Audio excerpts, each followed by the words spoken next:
திருவாரூர் மாவட்டம் மாவூர் அருகில் உள்ளது திருநாட்டியத்தான்குடி ஸ்ரீ மங்களாம்பிகை சமேதர ஸ்ரீ ரத்னபுரீஸ்வரர் கோவில் கொண்டிருக்கும் தலம். திருநாவுக்கரசர் மற்றும் சுந்தரரால் பாடல் பெற்ற தலம். இங்குள்ள கோயில் கற்றளி. கோட்புலி நாயனார் இவ்வூரை சேர்ந்தவர். சுந்தரர் மீது பற்று கொண்டவர். அதனால் நாட்டியத்தான்குடிக்கு வரும்படி சுந்தரரை கேட்டுக்கொண்டார். அதை ஏற்று சுந்தரர் ஒருமுறை திருநாட்டியத்தான்குடி கோவிலுக்கு சென்றபோது ஆலயத்தில் இறைவனை காணவில்லை. தன்னோடு விளையாடுவதையே வாடிக்கையாக கொண்ட ஈசனை தேடிக்கொண்டு சுந்தரர் வெளியே வந்தார். அப்போது குளக்கரையில் இருந்த விநாயகரை வணங்கினார்.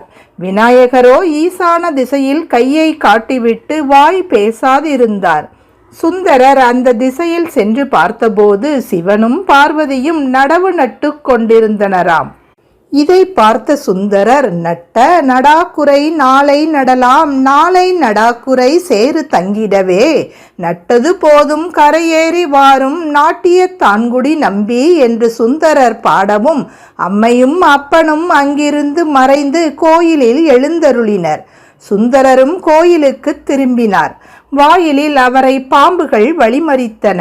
உடனே சுந்தரர் பூனான் ஆவதோர் அரவம் கண்டு, அஞ்சேன் புறங்காட்டு ஆடல் கண்டு, இகழேன் பேனாய் ஆகிலும் பெருமையை உணர்வேன் பிறவேன் ஆகிலும் மறவேன், காணாய் ஆகிலும் காண்பன் என் மனத்தால், கருதாய் ஆகிலும் கருதி நானேல் உன்னடி, பாடுதல் ஒளியேன் நாட்டியத்தான்குடி நம்பி என்று பாடிட பாம்புகள் வழிவிட்டு மறைந்தனவாம்.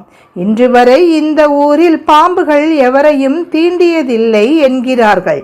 இந்த நிகழ்வை நினைவு கூறும் வகையில் ஒவ்வொரு ஆண்டும் ஆடி மாதத்தில் கேட்டை நட்சத்திர நாளில் இங்கு நடவு விழா நடைபெறுகின்றது. குடும்பத்தில் பிரச்சனை, பாக பிரிவினை பிரச்சனைகள், சொத்து பங்கில் குழப்பம் ஆகிய பிரச்சனைகள் தீரவும் விவசாயம் செழிக்கவும் இங்கு வந்து பிரார்த்தனை செய்தால் நல்ல பலன் கிடைக்கும் என்பது நம்பிக்கை. வேண்டுகோள் நிறைவேறியவர்கள் இறைவனுக்கு திருமுழுக்காட்டு செய்து புத்தாடை அணிவித்து சிறப்பு பூஜைகள் செய்து நேர்த்திக்கடன் செலுத்துகின்றனர். திருச்சிற்றம்பலம்.